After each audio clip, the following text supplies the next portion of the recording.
Dette er en guide i, hvordan man kan bruge Moment Diary som kontaktbog eller dagbog mellem børn og voksne. Allerførst, når man åbner appen, skal man trykke på det ikon med en svensknøgle for at kigge på de indstillinger, der er mulige. Over til venstre kan man vælge noget omkring farverne. Det kan være vigtigt for nogen, men ikke for alle. I midten øverst kan du vælge skrift, størrelse. Hernæst er der nogle ting, du skal huske at vælge til, og det er for eksempel pictures og microphone, ellers er der ikke mulighed for at tage billeder og indtale lyd. Og endelig, hvis du sætter indstillinger, som du kan se her, jamen, så vil jeg mene, at den er rimelig nem at gå til appen. Herefter trykker du øverst i venstre hjørne på rette tegnet, og du kan gå ud og komme i gang. Appen ser sådan her ud, når man starter den op, og nederst i venstre hjørne får du mulighed for at skrive. Så kan du gå i gang med at skrive hej og så videre. Ja.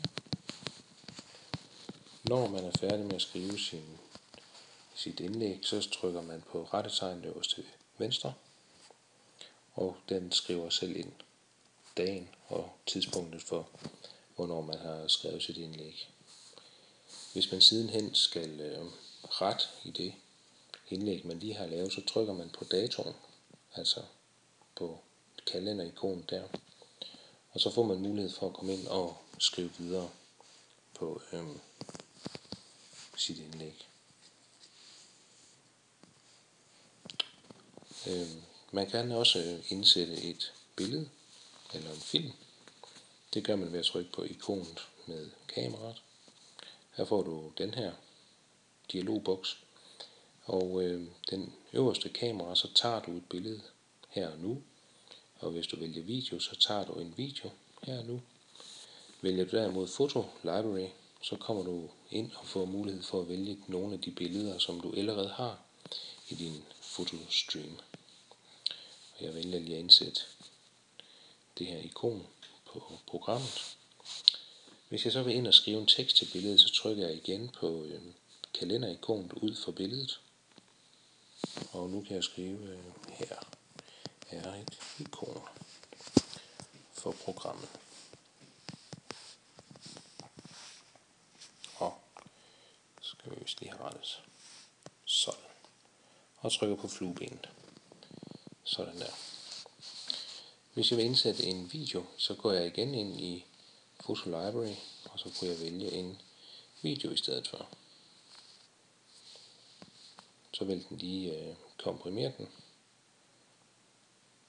Det tager en lille rumtid, afhængig af hvor lang filmen er selvfølgelig. Den her film, den er 1 minut og 40, og det tager de her 12-15 sekunder.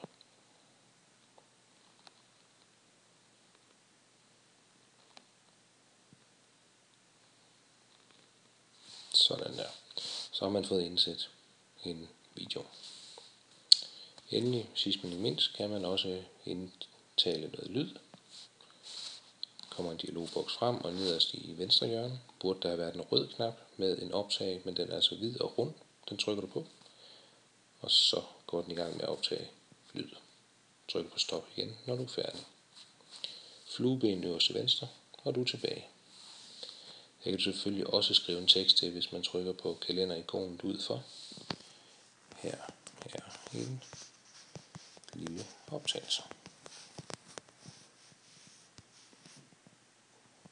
Sådan. Hvis man trykker på ikon nummer 3 fra venstre nederst, der kan man komme ind og se en kalenderoversigt over de enkelte dage. Nu kunne man jo gå frem til for eksempel den 25. oktober her, og lige skrive et lille notat om, at jeg skal til tandlæge. Husk tandlæge. Og flueben.